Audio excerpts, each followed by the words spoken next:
स्वमान, दाता भी एक स्वमान।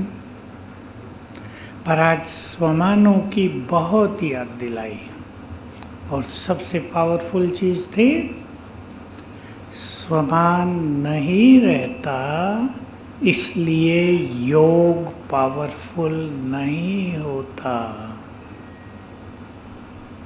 याद है? माताओं को याद आया? भाइयों को आया? स्वमान योग का आधार है। हम सब साकार मूल्यों से जानते हैं, अपने को आत्मा समझ मुझे याद करो। रोज सुना है? अपने को आत्मा, मैं आत्मा हूँ और मैं कौन सी आत्मा हूँ, यह है स्वमान। तो आत्मिक स्वरूप की ऊंची स्थिति है स्वमान। हम अपने स्वमान को बढ़ाते चलें, अपने को मान देना। स्वमान अर्थात अपने को मान देना, स्वमान अर्थात अपने को मान लेना। जो हम हैं वही मान लें। हम कुछ और मानते रहते हैं ना, हैं कुछ और, मान कुछ और रहे हैं। तो आज बाबा का बहुत बड़ा स्वमान था, तुम बाप समान दाता हो। ये तो बड़ी बात है थोड़ी। बाबा ने बहुत कुछ सुनाया देने पर, तुम्हें देना ही है, अनकंडीशनल दाता। ये नहीं वो मेरे से अच्छी बात करे तो हम भी अच्छी करें। दाता का रूप बाबा ने भिन्न भिन्न बताया। धन देने की बात तो बहुत अलग हो गई। वाइब्रेशंस देना, सहयोग देना, सुंदर भावनाएं देना, सम्मान देना, प्यार देना, खुशी देना, लास्ट में कहा स्वमान देना। ये सब देना हो गया ना। लोग जब दाता की बात आते हैं तो धन के बारे में ही सोचते हैं, वो तो बहुत छोटी बात है। स्वमान, कोई हमारा विरोध कर रहा है, सबका होता है। कोई है ऐसा जिसका नहीं होता? सबका होता है। अपने लोग विरोध करते हैं, विरोध अपनों से ही होता है, बाहर वालों से कम। और बाहर वाले के विरोध को तो मनुष्य वैल्यू भी नहीं देगा। ठीक है, इनका काम तो बोलते रहना, पर अपने करने लगे, अपने धोखा देने लगे तो भारी पड़ता है। Emotional attack.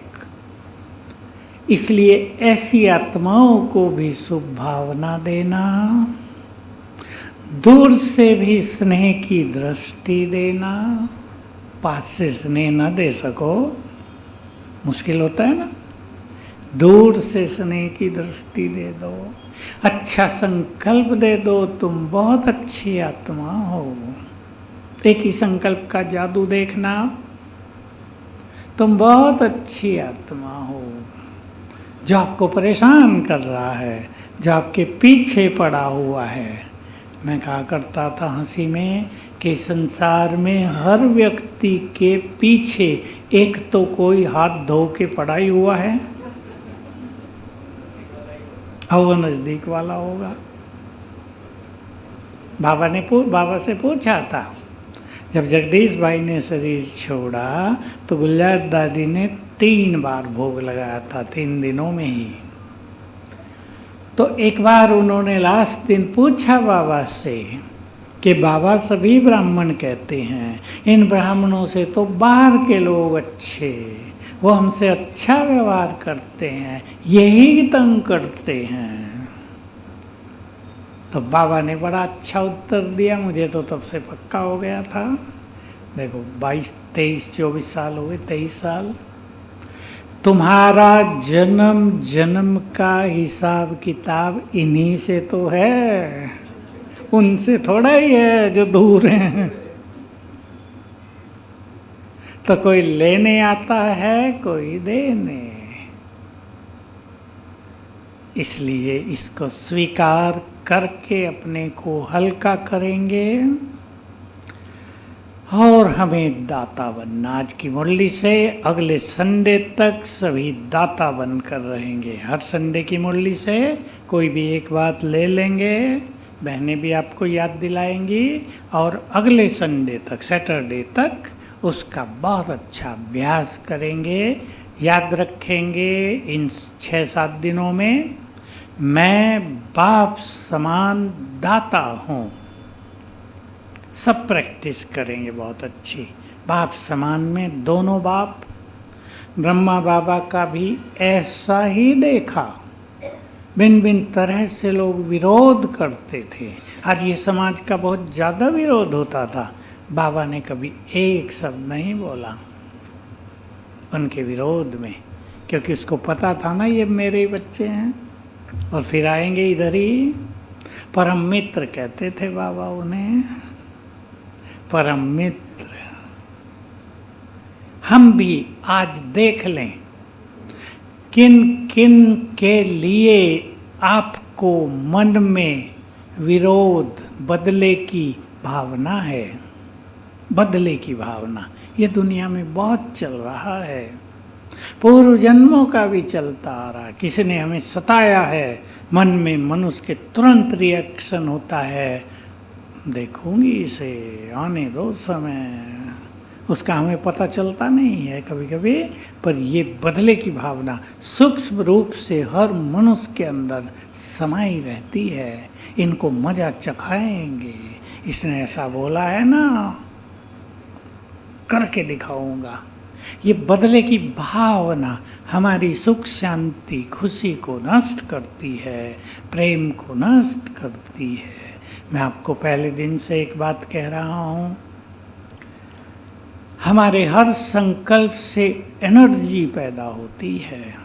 बदले की भावना का एक अति खराब संकल्प इधर बस गया है, उससे बैड एनर्जी पैदा हो रही है, वो बीमार कर रही है, वो खुशी छीन रही है। इसलिए दे दो आज, क्या दाता बनकर दे दो। बोलो क्या पहुंचेगा कोई? जहाँ तक मैं सुनाना चाहता हूँ, क्षमादान दे दो।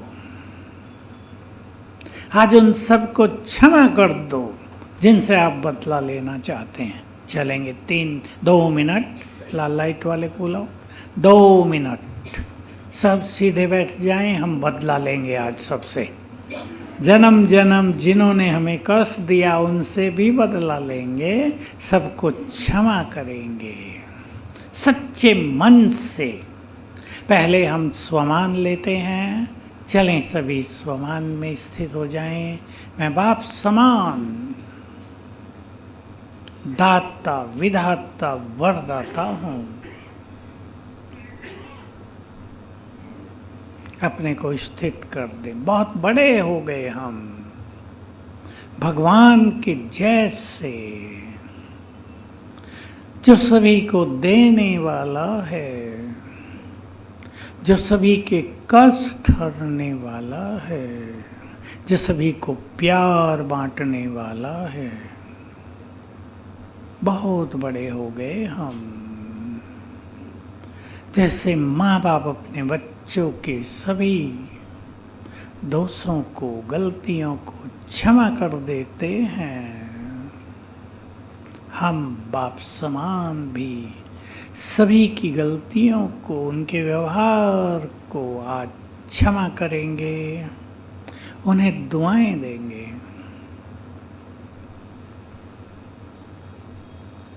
संकल्प करें, जिन्होंने भी मुझे द्वापर युग से कष्ट पहुंचाया हो,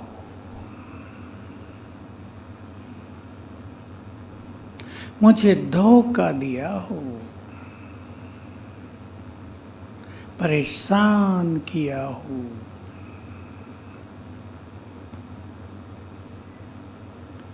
मैं महान आत्मा, मैं बाप समान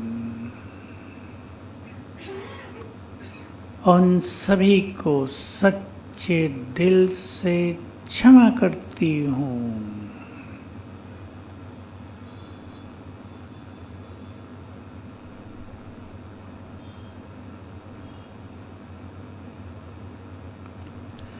आप सभी सुखी हो जाओ।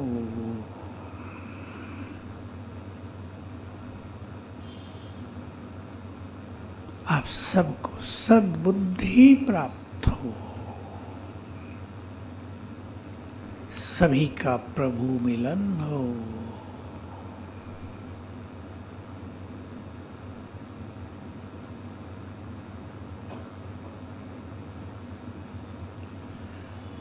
ओम शांति।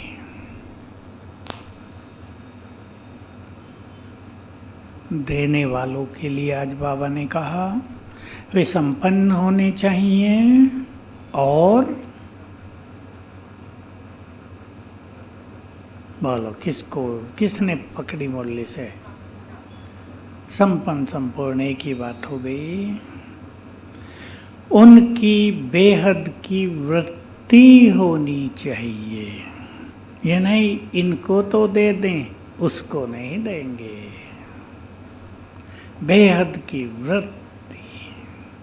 जैसे सभी धर्मों की आत्माएं भगवान की संतान हैं, उसके पास कोई भेदभाव नहीं है कि मुसलमान है, बिल्कुल नहीं। हम भी पूर्वज हैं,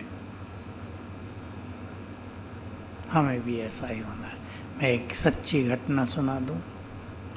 जब इंदिरा गांधी की मृत्यु हुई, मर्डर किया गया, तब हमारी बस कोई 50 भाइयों को लेकर घूमने भेजा था दादी ने। बीच में ही रोक दिया गया आगे, क्योंकि सारे देश में हंगामा हो गया था।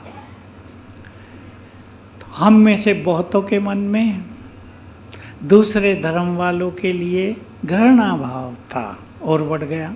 ये हैं ही गंदे, इनमें मार काट हिंसक वृत्ति पता नहीं कहाँ से आ गई। हम कश्मीर में गए, एक हिंदू माता ज्ञान में आती थी, कहती थी इनके ग्रंथ, इनकी पुस्तक में, वो कहती थी इनकी पुस्तक में पता नहीं वो क्या लिख गया, सदा लड़ने मरने को तैयार रहते हैं। क्योंकि कश्मीर में कोई भी जाए पहले पूछते थे हिंदू हो मुस्लिम। मतलब बहुत बहुत ही गंदी वृत्ति उन लोगों की थी। हम लोग भी गए, हमारी गीता बहन ने तो एक जगह कमाल ही कर दिया। उर्दू में तो आधा घंटा भाषण कर दिया, पौना घंटा उर्दू में। और एक जगह लिफ्ट खराब हो गई, 2000 की लाइन थी, 10-10 लोग जा सकते थे एक चक्कर में। इसने वो जो वहाँ का इंचार्ज था मौलवी, उसको ऐसा पटाया बातचीत करते हुए कि उसने वहाँ अंदर से पहले ही घुसा के रस्सी के नीचे से लिफ्ट में बैठा दिया। वो जो होती है ना ऊपर से नीचे आती है, उड़न खटोले जैसे, हाँ उसमें, हाँ रोप वे पर ख़राब हो गई थी। तो 2 घंटे में बनी, तब तक 2000 की लाइन। ऊपर जाते हैं वो कश्मीर में, जहाँ बर्फ़ ही बर्फ़ होता है, नाम मुझे भूल गया। तो बाबा की मुरली चली, तुम पूर्वज हो, तुम किसी भी धर्म की आत्मा के लिए घृणा भाव नहीं रख सकते। मुझे एकदम क्लिक हुआ, हमारे अंदर ये दोष है। क्योंकि इतिहास पढ़ा है ना, मैंने पढ़ा बहुत कुछ, भले मेरा सब्जेक्ट नहीं था, पर मुझे बहुत शौक़ था कि मुस्लिम आक्रमणकारियों ने क्या क्या किया भारत में। तैमूर लिंग आया था, तैमूर लंग नाम था उसका, बहुत पहले, द्वापर का एंड होगा। बहुत मार काट मचाई उसने। नादिर शाह भी आया था 200 साल पहले ही। गड़बड़ हो गई थी उसके एक सैनिक के साथ दिल्ली में। उन्हें ऑर्डर दे दिया, जब तक मेरी तलवार ऊपर रहे कत्लेआम। दिल्ली के अनेक निर्दोष लोगों को मार दिया गया। ये 200-225 साल पहले की बात है। बहादुर शाह शासक था, वो बहुत कमज़ोर था मुग़ल, उससे एंड हुआ वहाँ का।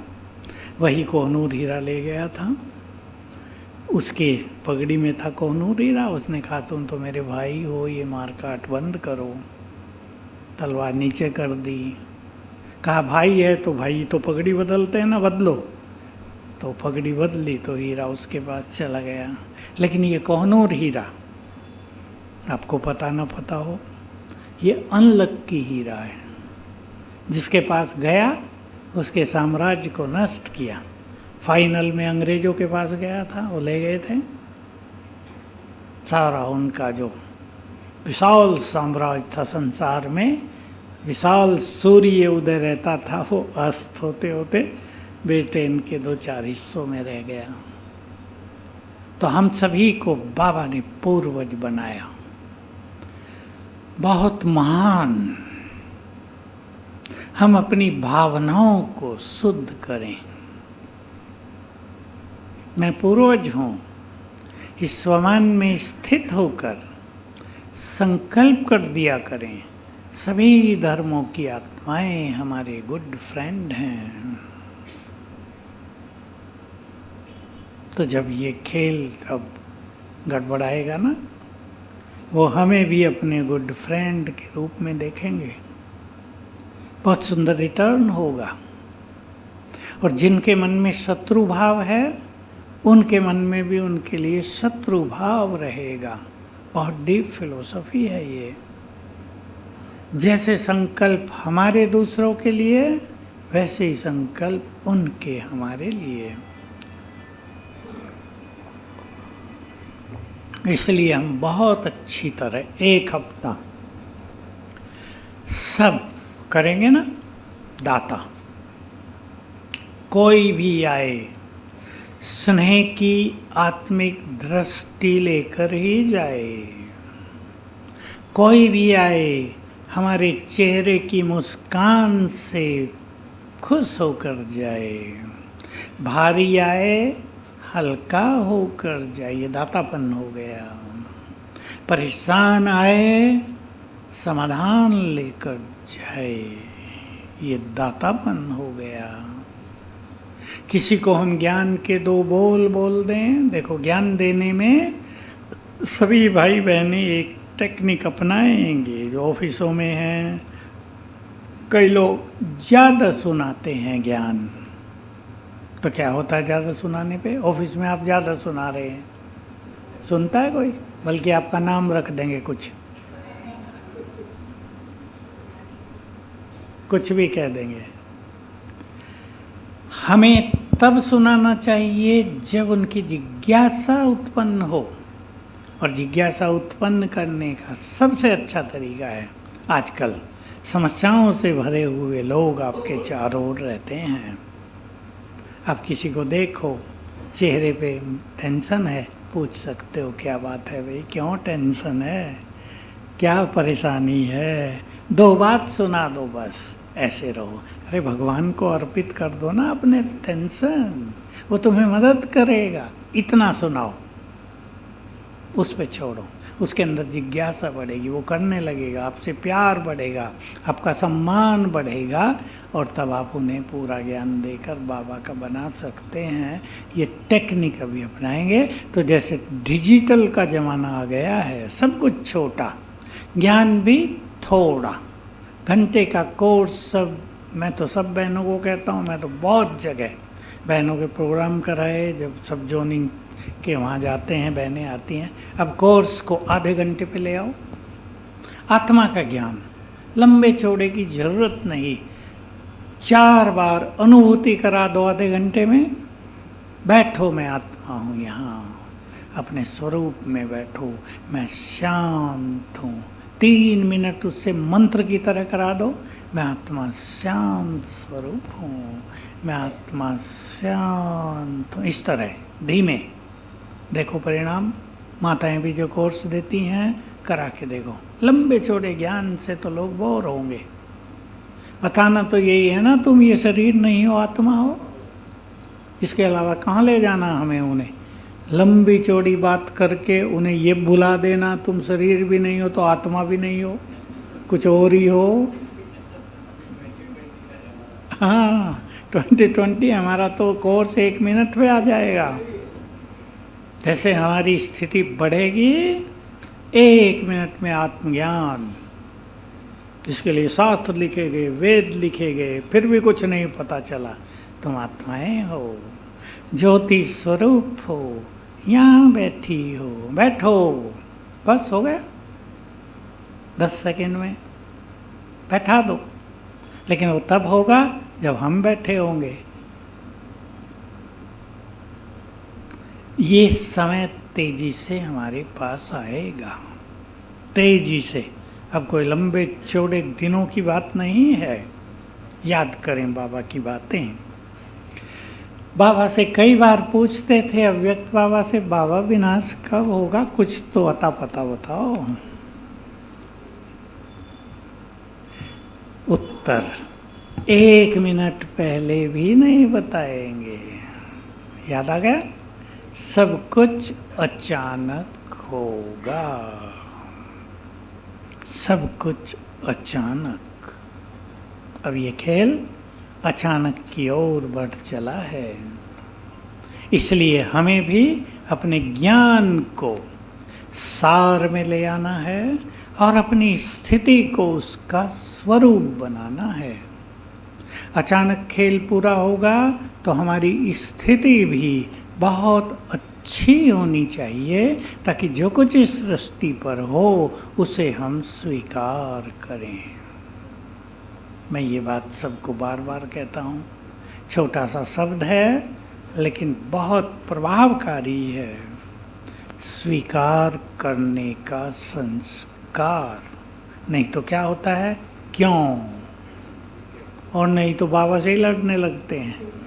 कई माताएं लड़ती हैं बाबा से। मैंने कहा बाबा से लड़ने का तो अधिकार है, कोई बात नहीं, लड़ लो, पर हमें इससे ऊपर उठना है। क्यों नहीं, जो कुछ हो रहा है वही तो होना है। अब खेल बदलेगा, अचानक का खेल चलेगा, हमें पता ही नहीं होगा कब क्या होने लगे।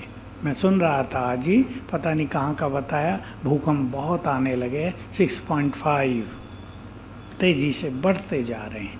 क्योंकि ये साल मुझे ऐसा लगता है, बाबा ने कभी बहुत पहले बताया था, वायु, अग्नि और जल 3 बहुत खतरनाक खेल करेंगे, और ये साल उसकी शुरुआत का लग रहा है। इसलिए अपने को क्या बनाएंगे। अब एक बड़ी बात की ओर आप सबको ले चलता हूँ। प्रकृति के मालिक, ये सब प्रकृति के तत्व है ना, ये प्रकृति के तत्व हमें कष्ट न दें। कष्ट तो ये पापियों को देंगे, पापियों को तो कष्ट मिलेंगे, क्योंकि पाप की सजाओं का समय भी तो चालू हो गया है। वो हमारे कहने और न कहने की बात नहीं, वो तो होगा ही। पर ये पवित्र आत्माओं के मददगार बन जाएं, तीनों तत्व, वायु भी, अग्नि भी, जल भी। वायु के बारे में हम जानते हैं, हमने तो सुना था बहुत साल पहले। उड़ीसा में तूफान चला 260 किलोमीटर पर आवर, ट्रक भी उड़ गए थे। उन दिनों स्कूटर बहुत कम होते थे, किसी किसी के पास पता ही नहीं चला कहाँ उड़ के चले गए। एक की कहानी आई थी, एक व्यक्ति की बकरी बाहर बंधी थी, बस ऐसे ही 5 फुट पे। उसने सोचा बकरी को अंदर कर दूं, वो जो घर से बाहर निकला वो भी उड़ा और बकरी भी उड़ गई। हवा कितना तेज, 260 किलोमीटर, कम थोड़ा ही होती है। तो इन तत्वों को हम अपने सहयोगी बनाएंगे। क्या करेंगे, हमें प्रकृति पति भी बनना है, इन्हें सहयोगी बनाना है, इनकी सेवा भी करनी है। और 2-3 बातें सुन लें। प्रकृति का हमारे पास ही स्वरूप है ये शरीर, जो बाह्य प्रकृति है वो ये है। देखो कितनी वंडरफुल रचना है सृष्टि की। सुन ले आप, कईयों ने शायद कभी सुना हो, इस शरीर में 70% के लगभग पानी, और इस धरती पर भी 70% सागर। कितना वंडरफुल संबंध है। हवा तो अनलिमिटेड है, उसकी तो कोई सीमा नहीं, आकाश भी अनलिमिटेड है, पर जल, लोग सोचा करते हैं, हमसे प्रश्न पूछते हैं, ये सागर बनाया किसने? बाबा ने कह दिया मैंने थोड़ा ही बनाया। बाइबल में चर्चाएं हैं, भगवान ने 6 दिन में सृष्टि रची और थक गया तो 7वां दिन विश्राम किया। भगवान भी थक गया था। तो हमारी ये समाज में थे ना, तो आर्य समाजी जो बड़े थे ना, हरियाणा के गाँव के लोग पूछा करते थे, भगवान ने एक दिन में धरती बनाई, मिट्टी कहाँ से लाया था? क्रिश्चियंस की बहुत मजाक करते थे, मिट्टी कहाँ से लाया था, इतना पानी कैसे बना दिया? तो बाबा ने क्या कह दिया, ऑटोमेटिक प्रकृति की रचना है। इंडियन फिलोसॉफी में भी 3 चीज़ों को अविनाशी माना गया, आत्मा, परमात्मा और प्रकृति। इनके लिए प्रश्न ही नहीं है ये किसने बनाए, अनादि अविनाशी, न बने न नष्ट होंगे। इसलिए ये सागर, ये धरती, आकाश, सूरज, चाँद, ये सदा से ही हैं, सदा ही रहेंगे। सागर के पास जाके मैं सोचा करता हूँ, हे सागर, तुमने तो 4 युग देखे हैं, अगले 4 युग भी देखोगे, उससे पहले 4 युग भी देखे, करोड़ों साल, अरबों साल से सृष्टि के खेल को तुम देखते आए हो। सूरज अगर चेतन हो वो भी देखता आया, चांद देखता आया है। कैसी वंडरफुल रचना है संसार की। असरत्नों के बारे में मैं सोचा करता हूँ, 8 संसार की सबसे महान आत्माएं। आप में से किसी ने केमिस्ट्री पढ़ी हो तो इस संसार में सभी तत्वों की और प्रकृति में जो रचना हो रही है उसका बेस भी 8 पे होता है। क्या होता है, थोड़ी सी साइंस पढ़ा देता हूँ आपको। हर तत्व में, हर एलिमेंट का जो सबसे छोटा पार्ट है वो है एटम। एटम को 3 भागों में बांटा गया, प्रोटॉन बीच में, इलेक्ट्रॉन घूमते रहते हैं, न्यूट्रॉन। तो ये इलेक्ट्रॉन्स घूमते रहते हैं चक्रों में, इसको ऑर्बिट कहते हैं। तो एक तत्व का दूसरे तत्व से संपर्क होता है। जैसे नमक, सोडियम क्लोराइड, NaCl, इसको केमिस्ट्री में कहते हैं। सोडियम और क्लोरीन मिलकर नमक बनता है। अब देखो छोटी सी बात, मुझे वो बात याद रहती है जब हमारे लेक्चरर ने पढ़ाई थी।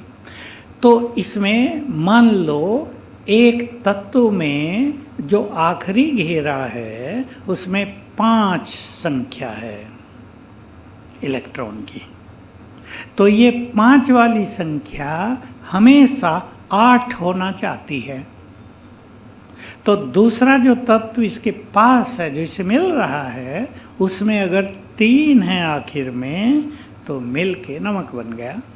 मैंने अंदाज बताया, मुझे याद नहीं है 5 और 3 होते हैं या क्या क्या होता है, क्योंकि बहुत साल हो गए मुझे पढ़े, 56 ईयर्स हो गए।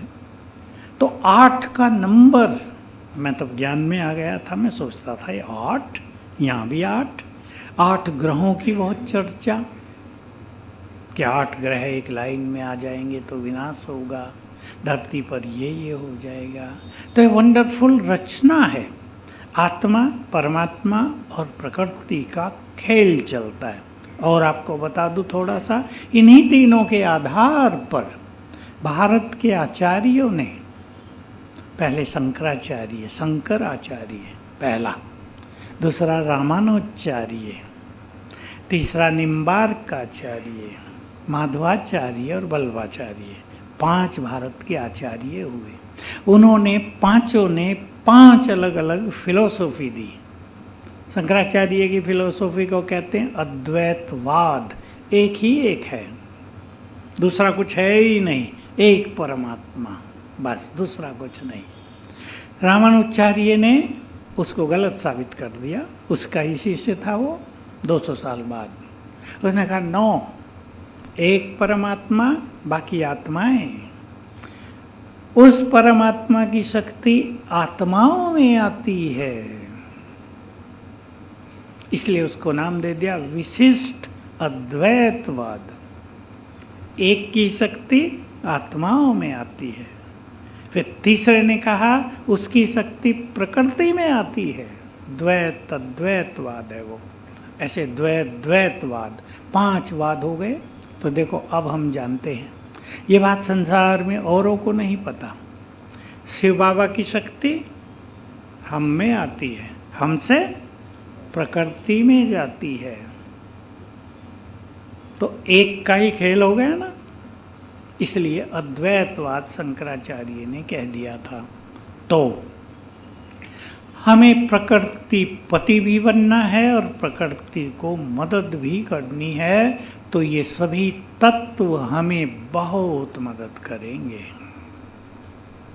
अग्नि एटम बम के रूप में संहार करेगी, मिसाइल्स।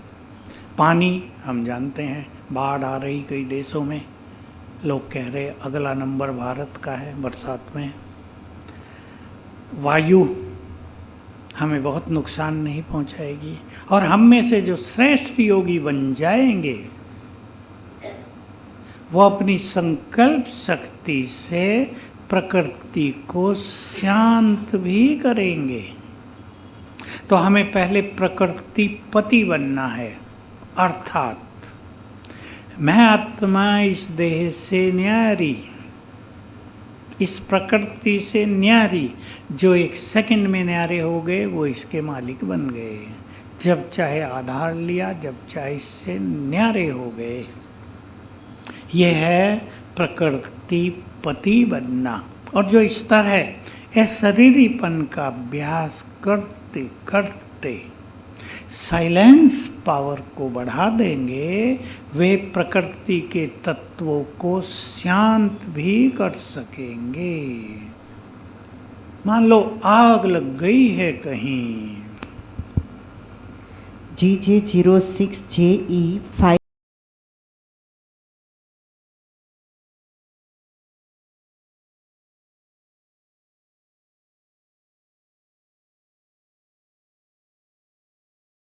तो साइलेंस पावर क्या होती है? पता है माताओं को क्या होती है साइलेंस पावर? बहुत मुरलियाँ चली बाबा की पहले। साइलेंस पावर, बाबा ने उदाहरण दिया था, साइलेंस पावर वाले यदि हाथ ऐसे करके कहेंगे स्टॉप, स्टॉप हो जाएगा। साइलेंस पावर आती है अशरीरी बनने से, बहुत प्योरिटी से। साइलेंस पावर का अर्थ है मन जब शांत हो जाए। सुन लें आप, मन जब शांत हो जाए, व्यर्थ से मुक्त। एक है व्यर्थ से मुक्त, दूसरा है अच्छे संकल्प भी कम। ये नहीं सारा दिन ज्ञान का सोच ही रहे हैं। श्रेष्ठ संकल्प की गति भी धीमी, तब आत्मा मन बहुत शक्तिशाली बन जाता है। उसको कहते हैं साइलेंस पावर। तो हमें इस प्रकृति को अपना गुड फ्रेंड बनाना है। इसलिए रोज 10 मिनट भी सकाश देनी चाहिए प्रकृति को भी, और दुख हरने के लिए सब मनुष्यों को भी सकाश देना हमारा कर्तव्य है। हम भी सुप्रीम माता पिता की तरह, मास्टर माता पिता ही है ना सृष्टि के पूर्वज, इसलिए इस प्रकृति को सकाश देनी है। प्रकृति को हमसे कौन सी सकाश चाहिए भाई बताएंगे? हम प्रकृति के मालिक हैं, कौन सी चाहिए बोलो? ठहरो ठहरो, इधर से भाइयों को कौन सी सकाश चाहिए प्रकृति को? प्रकृति को चाहिए पवित्र वाइब्रेशंस। ये प्रकृति जड़ है ना। देखो पानी की बात हम करें, पानी सबसे अधिक सेंसिटिव होता है मनुष्य के वाइब्रेशंस को ग्रहण करने में। भोजन, सब्जियां, फल, ये मनुष्य के वाइब्रेशंस को तत्काल तुरंत अपने में समा लेते हैं। धरती हमारे पैरों से ही हमारे वाइब्रेशंस को समाते चलेगी। इसलिए योगियों को योग युक्त होकर पैदल चलना चाहिए। पैरों से वाइब्रेशंस धरती में समाते रहेंगे, आकाश को वाइब्रेशंस देंगे, सूरज चांद तारों को भी देंगे। प्रकृति की शक्ति है हमारे पवित्र वाइब्रेशंस। ये पेड़ पौधे हमारे पवित्र वाइब्रेशंस को तुरंत ग्रहण कर लेते हैं। हमें एक सेंटर पे एक बड़ी जगह मिली, बेलगाम, तो बहुत बड़ी जगह मिली थी। 1000 उसमें आपूस आम के पेड़ हैं। आपूस आम के पेड़ 1000। 22 किलोमीटर दूर बेलगाम हम लोग भी गए, उसकी शुरुआत करनी थी। वहाँ हॉल बनाना था, कुछ रूम्स तो बन सकते हैं पेड़ों के बीच में अलग अलग, लेकिन हॉल बनाने के लिए कुछ पेड़ काटने भी थे, तो उसकी परमिशन ली गई थी। 10-20 पेड़ ही कटेंगे, बड़ा हॉल बन जाएगा। तो मैंने वहाँ सभी को सिखाया। मुझे ख्याल आया जब प्रोग्राम बीच में आधा हुआ तो सब लोगों को छुट्टी मिली खाने की, तो माताएं और भाई ग्रुप बना के एक एक पेड़ के नीचे बैठ के भोजन कर रहे थे। अपना अपना लेके आए थे। वहाँ ऐसा कर देते हैं टिफ़िन सिस्टम, अपना लेके आओ, जब चाहे खा लेना। तो वो सीन बड़ा अच्छा लगता था। मैंने कहा तब फोटोग्राफी का इतना ज़माना तो नहीं था, फ़ोन आदि का। मैंने कहा भाई इनके फ़ोटो तो ले लो, कितना अच्छा लग रहा। हर पेड़ के नीचे 8-10 बैठे हैं, हजारों भाई बहने थे। तो मैंने उन्हें एक बात याद कराई कि इन्हीं जब आप यहाँ आओ, बहनों को भी बताया, तो ऐसे ही 5-10 का ग्रुप हर पेड़ के नीचे बैठकर योग साधना करे, तो योग के वाइब्रेशंस ये पेड़ अपने में समा लेंगे, और जो कुछ वो अपने में समा लेंगे वही वाइब्रेट आउट होगा, वही फैलेगा। तो जो लोग भी यहाँ आया करेंगे आपके इस रिट्रीट सेंटर में, इन पेड़ों से उन्हें अच्छे वाइब्रेशंस मिला करेंगे। तो हमें याद रखना चाहिए, ये जो हरियाली है, ठीक है, ये जो हरियाली है और ये जो सुंदरता है प्रकृति की, इसको हमारे प्योर वाइब्रेशंस की बहुत ज़रूरत है। जो आत्मा जितनी पवित्र होती है वो प्रकृति को उतने ही वाइब्रेशंस देती है। प्रकृति उसकी एहसानमंद हो जाती है। प्रकृति चारों युग पालना करेगी। प्रकृति उस आत्मा को कुछ भी कष्ट नहीं देगी। प्रकृति है शरीर भी, इसलिए जिनको शारीरिक बीमारियां बहुत रहती हों, कई बीमारियां ऐसी लगी हुई ठीक ही नहीं होती, वो प्रकृति को शुक्रिया किया करें, प्रकृति से क्षमा याचना भी किया करें। हमने कभी प्रकृति का नुकसान पहुंचाया है तो इस प्रकृति से निकल रहा है।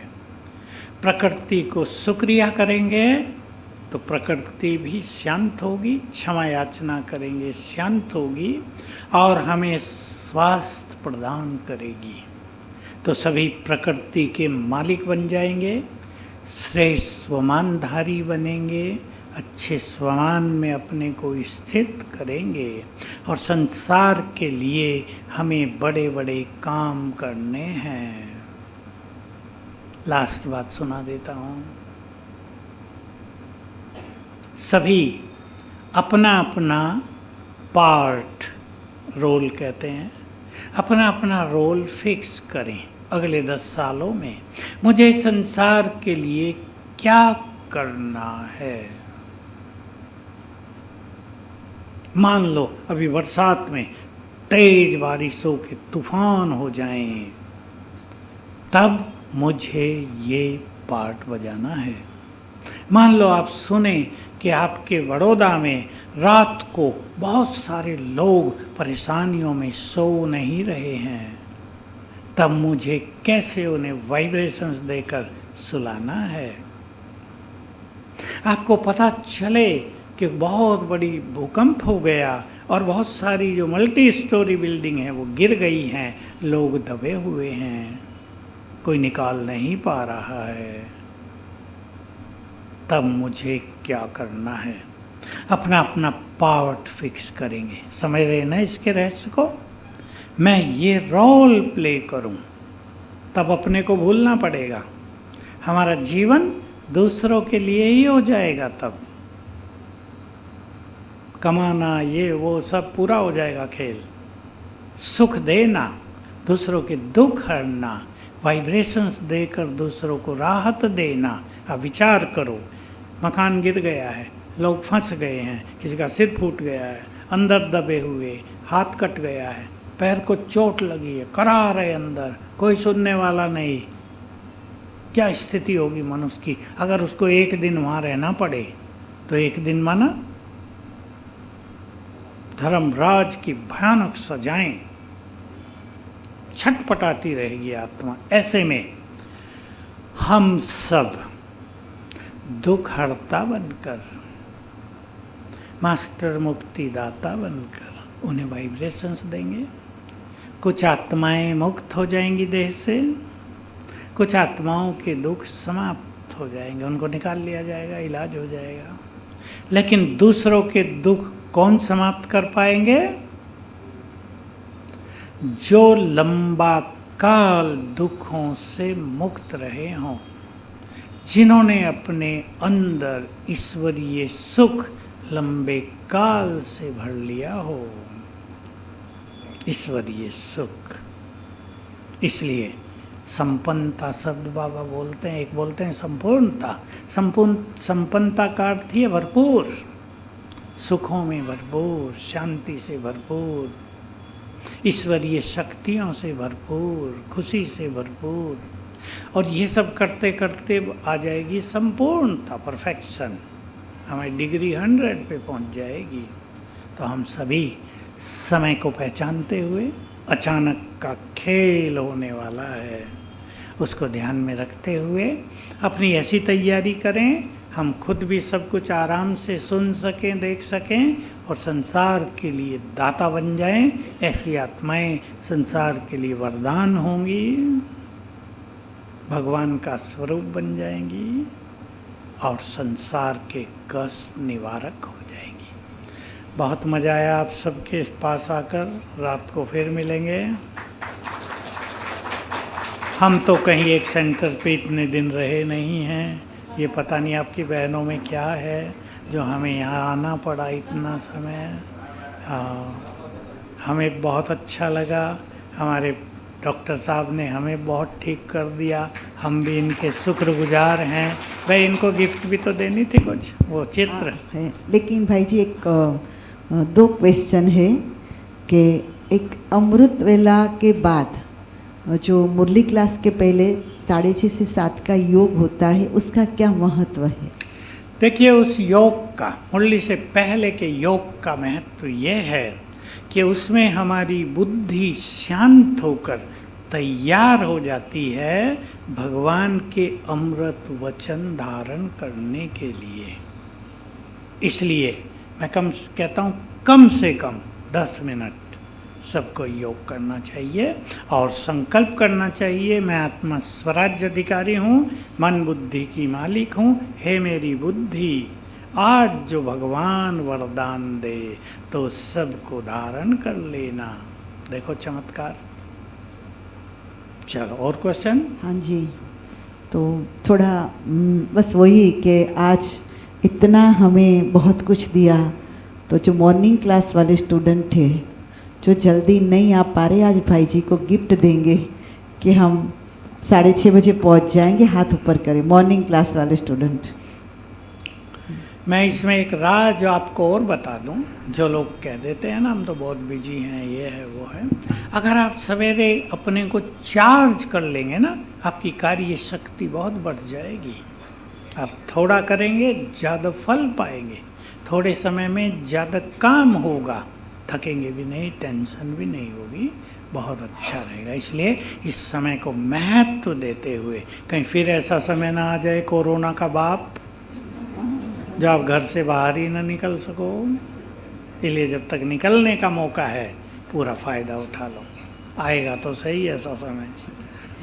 और भाई जी नुमा शाम आपने रोज करवाया यहाँ पे, तो नुमा शाम का महत्व और आपके जाने के बाद ये नुमा शाम हमेशा चालू रहे 7 से 7:30, आधा घंटा भी, और हम रोज़ कमेंट्री से योग कराने में बैठूंगी खुद।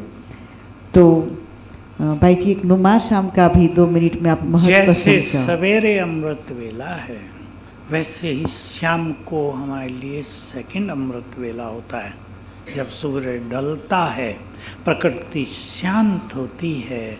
आप अपने मन को देख लेना, मन की अलग स्थिति होती है शाम के समय, मन भी शांत होता है। इसलिए शास्त्रों में गायन है, शाम के समय देवताएं विचरण करते हैं।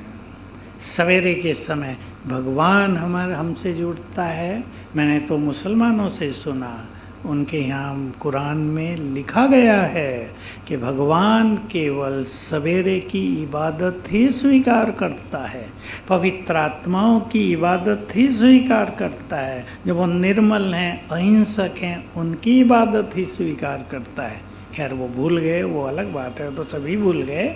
इसलिए शाम का भी अमृत वेला है, इसमें भी आत्मा को चार्ज करेंगे और इससे फ़ायदा ये होगा कि सारे दिन का कुछ इधर आ गया हो, बोझ, टेंशन, परेशानी, वो समाप्त होगी। आपका 24 घंटे का साइकिल सुंदर हो जाएगा। तो अमृत वेला भी और शाम को भी, और बहनें आपको सहयोग देंगी। बहनों को बैठना है जी। सब बहनें, सब और भी जो बहनें, सभी बहनें कामकाज बैठेंगी। छुड़ा के, जी। कामकाज बाद में, कामकाज छुड़ा के सभी योग तपस्या करेंगे तो जी। उनको भी आनंद आएगा। और हम जो विघ्न कहते हैं, आज कईयों का मैंने सुना, तो पहले तो हम 21 दिन, अभी रूटीन चालू है, भाई जी आए तो भाई जी हम 21 दिन का विघ्न विनाशक योग करेंगे।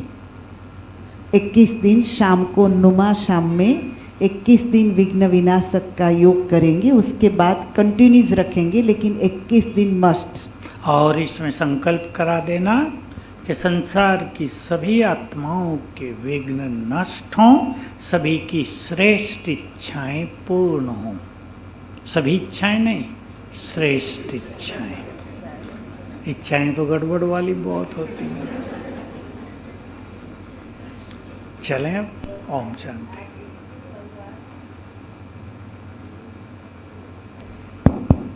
और इसकी शुरुआत भाई जी तो कल सवेरे जा रहे हैं, लेकिन इसकी शुरुआत आज शाम से करेंगे। 21 दिन का जो हम योग करेंगे विघ्न विनाशक का, उसका ओपनिंग आज ही रहेगा, वो भाई जी से ही शुरुआत होगी।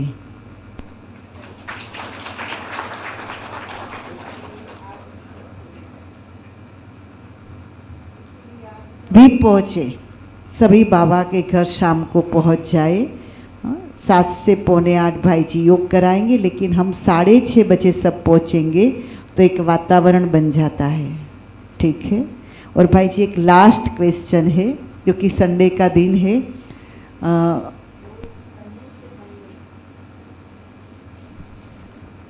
सेल गए। एक क्वेश्चन है कईयों के मन में, जो ब्रह्मा विष्णु शंकर कहते हैं, तो शंकर का पार्ट क्या है? वास्तव में ब्रह्मा विष्णु शंकर एक के ही 3 स्वरूप हैं। ये शास्त्रों में भी है। जो ब्रह्मा है वही विष्णु है, वही महादेव है। आप सब ज्ञानी आत्माएं जानती हैं, महादेव को आदि योगी, सर्वश्रेष्ठ योगी बताया गया, और ब्रह्मा को भी दिखाया गया। नीचे से कभी भी ब्रह्मलोक में कोई ब्रह्मा से मिलने जाता है तो उनको तपस्या में ही पाता है। तो ब्रह्मा का ही स्वरूप महादेव है, महान तपस्वी। और शंकर का पाठ है, थोड़े में सुन लें, 11 रुद्रों का भी वर्णन है शास्त्रों में, 11 रुद्र। तो वो महान तपस्वी जिनका तीसरा नेत्र सदा के लिए खुल गया है, रुद्र हैं। जिन्हों के 5 विकार रूपी सांप गले की माला बन गए हैं, मित्र बन गए हैं, वो रुद्र हैं। उनको दिखाया बस यहाँ वो पहना हुआ, बाकी दिगंबर, जो अशरीरी हो गए हैं, बिल्कुल अशरीरी, जिसकी बात रोज हम मुरलियों में सुनते हैं, वो रुद्र हैं। और जो दिखाया गया अंत में नृत्य किया है, तांडव नृत्य, जो अतीन्द्रिय सुखों में नृत्य करने लगेंगे वो रुद्र हैं। ऐसी महान आत्माएं जब महान तपस्या करेंगी, तीसरा नेत्र सदा खुला हुआ है ज्ञान का, ज्ञान विस्मृत नहीं हो रहा है, उनके वाइब्रेशन से महाविनाश होगा। यह है महादेव का, शंकर का कर्तव्य। तो किसी एक आत्मा पर नहीं, बाबा ने कहा है कभी वो विनाश करा दे तो कितना बड़ा दोष लग जाएगा उसको। तो ये किसी एक आत्मा से नहीं होता, शिव बाबा भी इसका ऑर्डर नहीं देता।